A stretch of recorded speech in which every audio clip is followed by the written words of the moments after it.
Let's start the chapter number first part number second. कल हमने chapter number first का part 1 किया था क्योंकि ये चैप्टर्स थोड़े ज़्यादा बड़े हैं इसलिए। और बुक का नाम नहीं पता तो बुक का नाम है the power of ignored skills by Manoj Tripathi, one of the first Indian author, जो कि बहुत अच्छा मुझे लगा, बहुत वाइज उनकी राइटिंग लगी मुझे। सो हियर वी गो।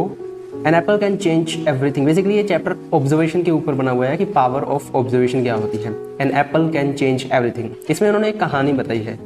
कहानी कुछ ऐसी है कि 3 centuries ago a man was enjoying the English summer.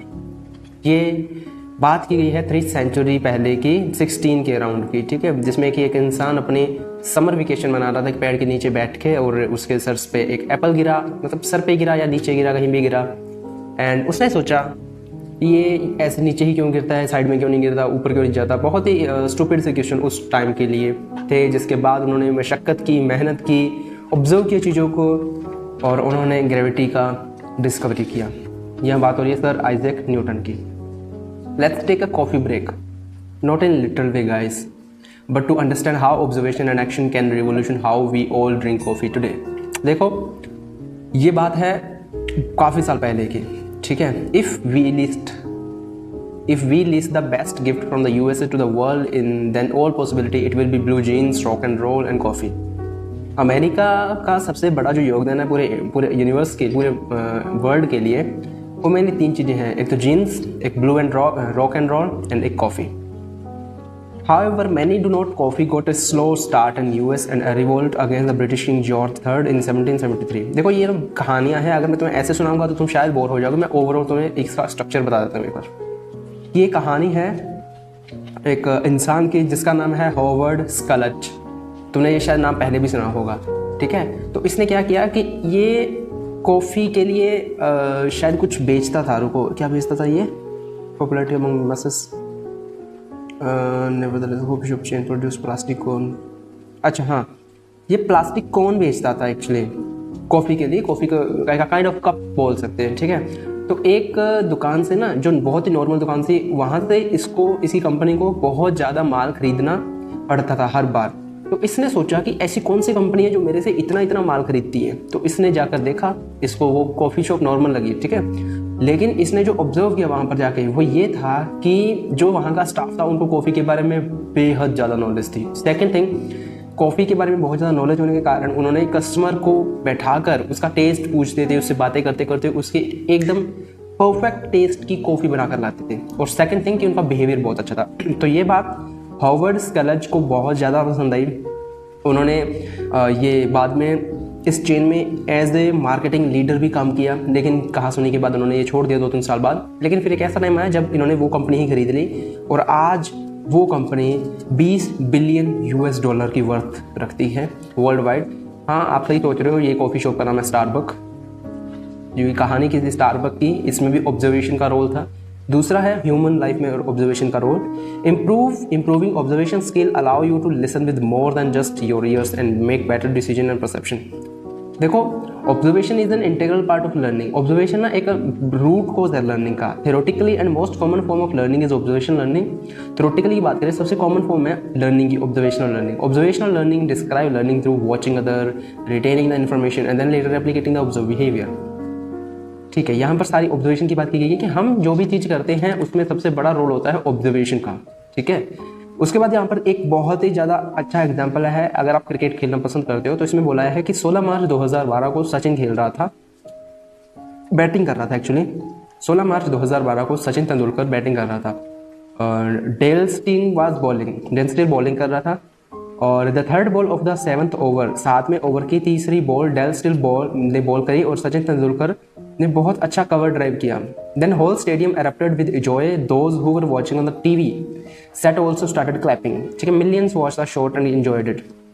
उसके बाद जिस तरह से ये शॉट सचिन ने कवर किया था ना, नेक्स्ट डे से बहुत सारे जो उनको देख रहे थे उन्होंने सेम चीज़ ऑब्जर्व करके खुद प्रैक्टिस करना शुरू कर दिया, सेम यही शॉट, ठीक है। तो ये एक ऑब्जर्वेशन का तरीका है, तुम्हें पता हो चाहे ना हो, तुम्हारा माइंड हर वक्त ऑब्जर्व करता रहता है चीज़ों को, ठीक है। How does curiosity and observation help in the decision making process. देखो, अगर तुम डिसीजन मेकिंग में बुरे हो ना, तो मेरी यकीन मानो इस बुक में ऐसी कई चीज़ें हैं जो तुम्हें डिसीजन मेकिंग में हेल्प करेगी। तो सबसे पहली चीज़ है कि ये क्यूरियोसिटी एंड ऑब्जर्वेशन बहुत हेल्प करती है हमारे डिसीजन मेकिंग प्रोसेस में, ठीक है, कि आपको किसी भी चीज़ के लिए क्यूरियोसिटी होनी, क्यूरियस होना पड़ेगा आपको किसी भी चीज़ के लिए। Being curious can help you know more, मतलब कि अगर आप क्यूरियस हो तो आपको बहुत कुछ चीज़ें पता लग जाएंगी। And in making proper decision this can give you edge over others, मतलब कि तुम दूसरों से ज़्यादा अच्छे डिसीजन ले पाओगे if you are curious enough and you are observe enough. Observation is above static. Hindu mythology के अकॉर्डिंग अगर देखें तो नारद मुनि एक बार लॉर्ड विष्णु के पास गए और उन्होंने बोला कि मैं हर सांस के साथ नारायण नारायण करता हूँ, तो tell me who is your prominent devotees, मतलब कि आपका सबसे अच्छा भक्त कौन है। तो नारायण ने तो लॉर्ड विष्णु थे, उन्होंने कहा कि मेरा जो सबसे अच्छा भक्त है वो नीचे खड़ा वो किसान है, ठीक है। लेकिन लॉर्ड विष्णु नारायण को ये लगा कि नारद मुनि जो मतलब थे नारायण नारद मुनि, तो उनको लगा कि दिस इज अनएक्सपेक्टेड, वो कैसे हो सकता है, मैं तो हर सांस में आपका नाम लेता हूँ, वो दिन में 2 बार नाम लेता है। तो जो विष्णु थे उन्होंने कहा कि एक दिया लो, दिए को जलाओ और नीचे धरती पर चले जाओ, ठीक है, धरती पर जाकर 24 घंटे में वापस आ जाओ मेरे पास, लेकिन दिया जलता रहना चाहिए। तो नारद मुनि नीचे गए, उनको बहुत सारी दिक्कतें हैं, उनको बारिश में भीगना पड़ा, लेकिन दिया बुझने नहीं दिया, आंधी तूफान सूखा, बहुत सारी चीज़ों का सामना करना पड़ा, ठीक है। तो जब वो आए तो उन्होंने कहा कि लॉर्ड विष्णु मैंने अपना टास्क कंप्लीट कर दिया। तो दिया तो नहीं बुझा था, तो फिर लॉर्ड विष्णु ने पूछा कि तुमने मेरा नाम कितने बार लिया। तो उन्होंने कहा आई फॉरगेट, मैं नाम लेना भूल गया क्योंकि इतनी दिक्कतें आ रही थी मुझे। तब लॉर्ड विष्णु ने समझाया कि तुम्हें सिर्फ 24 घंटों में इतनी दिक्कतें आई और तुमने नाम लेना बंद कर दिया, वो इंसान हमेशा ऐसी परिस्थिति में रहता है फिर भी दिन में 2 बार नाम लेता है। तो ये एक एग्जाम्पल है, ठीक है। ऑब्जर्वेशन एंड स्टडी, देखो लुइस अगेजिस नाम का एक स्विट्जरलैंड का बायोलॉजिस्ट था। क्या नाम था? लुइस अगेजिस, स्विस बायोलॉजिस्ट था। ये सदियों का उस सदी का बहुत ही महान एक साइंटिस्ट था। इसका नाम बहुत फेमस है, बहुत ज़्यादा फेमस है। अगर आप साइंस के स्टूडेंट हो तो आपने पढ़ा होगा। ये हार्वर्ड यूनिवर्सिटी में पढ़ाते थे उस समय, और इन्होंने ना कुछ बच्चों को लेकर एक्सपेरिमेंट किया। इन्होंने क्लास में एक स्पेसिमेन रखा, स्पेसिमेन नहीं पता तो एक डेड मटेरियल होता है किसी भी एनिमल का, इन्होंने फिश का स्पेसिमेन रखा, ठीक है। और बच्चों को कहा कि तुम इसे ऑब्जर्व करो, मैं कुछ नहीं बताऊंगा, तुम अपने आप इसे ऑब्जर्व करो और पता लगाओ कि तुम क्या क्या पता कर सकते हो। और वो चले गए बाहर। फिर वो नेक्स्ट कुछ दिनों कुछ हफ्तों तक नहीं आए। बच्चों ने ऑब्जर्व किया और इनफ ऑब्जर्वेशन से बच्चों ने इतना कुछ उस फिश के बारे में पता लगा लिया सिर्फ कुछ दिनों में, जितना शायद एक इंसान पढ़ने के बाद भी उसे नहीं पता हो। तो ये ऑब्जर्वेशन का बहुत ज़्यादा बेहतर तरीका है। Role of observation in scientific discovery, देखो to acquire knowledge one must study. Knowledge acquire करने के लिए स्टडी करनी पड़ेगी, लेकिन विजडम एक्वायर करने के लिए हमें ऑब्जर्व करना पड़ेगा, ठीक है। साइंटिफिक डिस्कवरीज में सिर्फ ऑब्जर्वेशन का ही रोल होता है, क्योंकि अनसर्टेनिटी तो किसी चीज़ की नहीं होती, सभी चीज़ें अनसर्टन होती हैं। So how did Edward Jenner invent the small pox vaccine? Edward Jenner ने 18th सेंचुरी में जब स्मॉल पॉक्स की वैक्सीन तैयार की थी, वो भी सिर्फ एक ऑब्जर्वेशन के बेस पर ही तैयार की थी। उन्होंने ऑब्जर्व किया कि जो लोग गाय भैंस बकरियां चराने का काम गाय बाहर गौशाला बोल सकते हैं अपन हिंदी में, जो वहाँ पर काम करने वाले इंसान हैं, उनमें स्मॉल पॉक्स नहीं हो रहा, लेकिन बाकी सब में हो गया। तो उन्होंने सोचा कि कुछ ना कुछ ऐसा है इन काउज के पास या इनके पास जो रहने वाले बैक्टीरिया है उनमें, जो इनको बचा रहा है। तो फिर उन्होंने वहाँ पर ऑब्जर्व किया, डिस्कवरी की, थोड़ी बहुत इधर उधर एक्सपेरिमेंट्स किए, फिर ऑब्जर्वेशन की, तो उन्होंने स्मॉल पॉक्स की वैक्सीन ढूंढ ली। उसके बाद नेक्स्ट एग्जांपल बेंजामिन फ्रैंकलिन का। बेंजामिन फ्रैंकलिन 18th सेंचुरी के, देखो बेंजामिन फ्रैंकलिन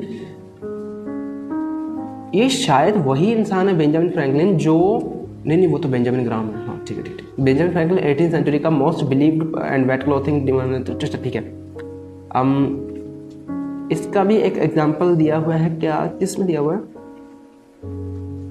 हाँ, इन्होंने माइक्रोबोल बायोलॉजी में रिसर्च की थी कि कोल्ड फैलता कैसे है, तो ये भी एक ऑब्जर्वेशन का उदाहरण था। Benjamin role in electricity, Benjamin ने इलेक्ट्रिसिटी में भी रोल दिया कि एक काम कैसे करेगी। आज हम जो लाइट का यूज़ कर रहे हैं ये उन्हीं की बदौलत कर रहे हैं, क्योंकि उन्होंने प्रैक्टिकल यूज़ बताया था इसका, ठीक है। उसके बाद यहाँ पर एक अलेक्जेंडर फ्लेमिंग ने एंटी बैक्टीरियल मेडिसिन बनाई थी, वो भी एक ऑब्जर्वेशन का एग्जाम्पल था। तो बेसिकली यहाँ पर ऑब्जर्वेशन, एक लास्ट में कुछ लाइनें बोलूँगा. Now the question arise, why have I termed observation as an ignored skill. मैंने क्यों बोला कि ऑब्जर्वेशन एक इग्नोर्ड स्किल है.